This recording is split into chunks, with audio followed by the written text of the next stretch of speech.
Every time a player steps up to the mic, NBA history could be made at that moment. I mean, we've had funny quotes. Klay Thompson said, I guess he just got his feelings hurt. We've had emotional quotes. You made us believe you're the real MVP. But we remember these savage quotes the most. Bro, what are you talking about, man? In this video, we'll take a look at some of the best players of all time and the quotes they made that were the most fierce, the most harsh, or just plain savage. Hey guys, it's Casey Kiernan, host of the AM Hoops YouTube channel. Thank you so much for watching. Even though we don't have NBA games, still putting out 5 quality NBA videos per week, Monday through Friday. Hit subscribe and also hit notification bells because it really helps out the channel.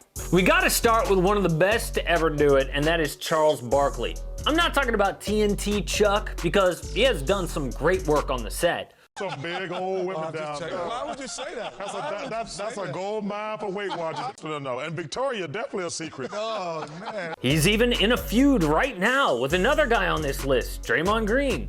He had his normal triple single. I'm talking about when Charles Barkley was a player. He's always been famous for saying savage things, like when he stole Michael Jordan's song. Sometimes I dream that he is me. I just want to be like Chuck. Mike. Or when he made fun of MJ's game during the '93 finals. Michael Jordan shot the ball 43 times. Damn. That's unbelievable. He's gonna be icing his elbow too. But I think the most savage quote came from the 1992 Olympics, the Dream Team. Chuck was part of that team and he had memorable quotes at camp. David Robinson, Patrick Ewing, Michael Jordan. This is like Charles, what are you doing, lying again? Spring break in the ghetto. But his most savage quote came from just before Game 1. How much do you know about Angola, the guy that you would be playing there? And I don't know anything about Angola, but Angola's in trouble.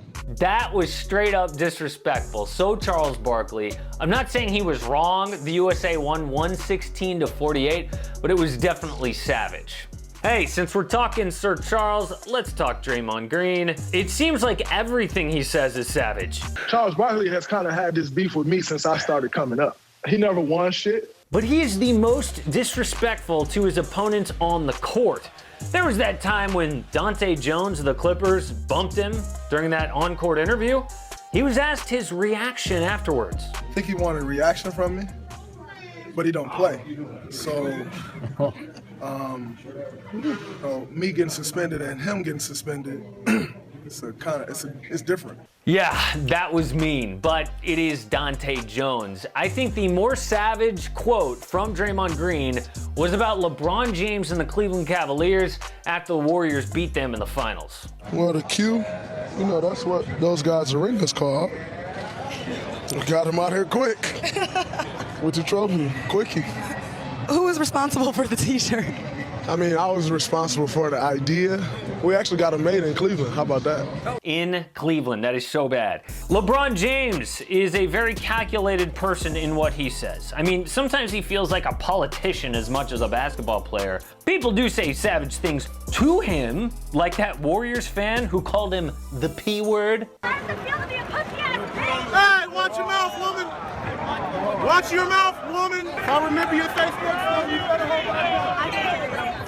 But when you're LeBron and you have a microphone in your face all the time, you're bound to slip up.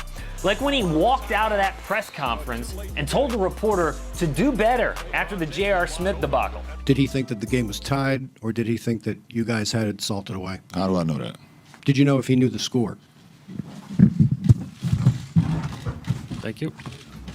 But obviously the most savage quote from LeBron James, he'll never live it down, he'll never top this, was the decision. It doesn't get much more disrespectful than to call a live TV press conference talking to Jim Gray and announce to the world that you are leaving your hometown fans. In this fall, I'm going to take my talents to South Beach and join the Miami Heat. Since we're talking the NBA's best players, let's go through all 3 of the 2020 Hall of Famers. Yes, including Tim Duncan. But I want to start with Kobe Bryant. I would say his most famous quote is, Mamba out. But Kobe had a lot of savage moments about competitors and teammates who weren't at his level. LeBron got a taste of it. Winning one-on-one at the team. LeBron. At the core of me, I'm a one-on-one player. I do that in my sleep. But the most savage quote from Kobe, unfortunately for us, was not on camera. This quote was so raw that it played a big part in breaking up the early 2000s Lakers. In one ESPN interview, he called out Shaq's childlike selfishness and jealousy. He called him fat and out of shape. And he said Shaq was not his big brother. That was in the season. Shaq wanted to beat him up that next practice. Moving on with the 2020 Hall of Famers, Kevin Garnett is a notorious trash talker. His most famous quote was not trash talk. Anything's possible! Now KG's been super savage to reporters, like when he said this to Craig Sager on the air. You take this and you burn it. It's not any part I can keep? No, nothing. So when you get done with this, you should be butt-ass naked. This should be burned, okay? But the most disrespectful quote ever from KG was when he called out the owner of the Timberwolves on air. And he's dealing with Glenn, who doesn't know shit about basketball. Glenn Taylor. Great. Yeah, probably. Well, I think we weren't concerned about the Taylor part. You know how to make money, but he don't know anything about basketball. KG never holds back, but the fact that he was willing to swear on live TV shows just how much hate he has for that man. Now, Tim Duncan has the reputation of being a nice guy, the big fundamental, kind of boring, not exactly savage. Kevin Garnett actually revealed recently he was a subtle trash talker. Timmy will hit you in phrases. Got you. Ooh, almost. This the worst right here. Nice try. Like subtle shit. No gangster shit, no real hardcore shit. Just subtly to just back your ass up and put you back in like this over here. But there is a little known savage quote tweeted out by my friend Don Harris, who's an anchor on TV in San Antonio, from the 1990s. The Spurs were playing the Bulls, the whole world, of course, obsessed with Michael Jordan. Tim Duncan was not. Actually, I have watched him a lot, and I know what a great player he is, but I've never really, I don't know, had a liking for him. Oh, never had a liking for Michael Jordan. I know he didn't scream it like a Kevin Garnett, he just kind of slid it in there.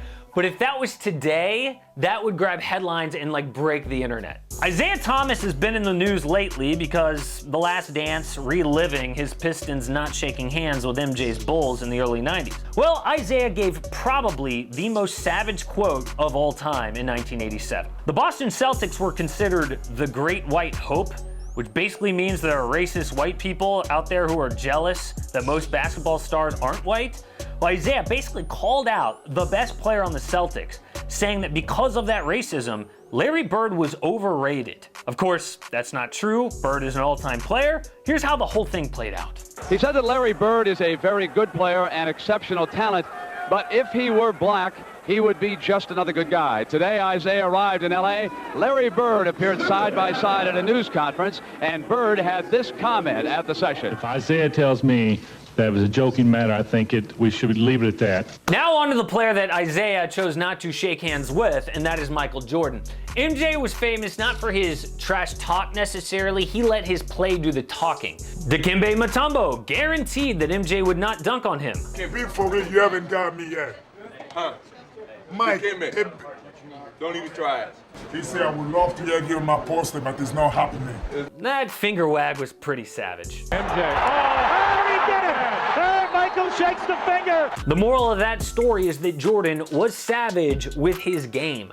O.J. Mayo, the #1 high school player in the country, told MJ he couldn't guard him.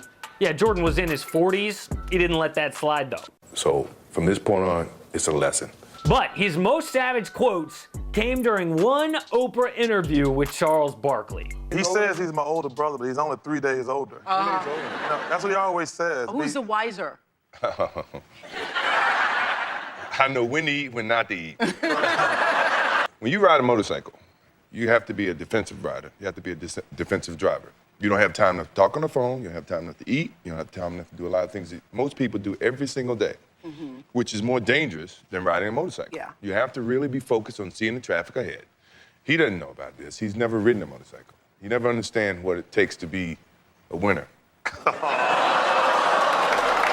Yes, MJ can even drop savage quotes like the GOAT. These players with the microphones in front of their face making history is just one more reason we are dying for hoops to come back. Support AM Hoops and click subscribe. Don't miss a daily NBA video.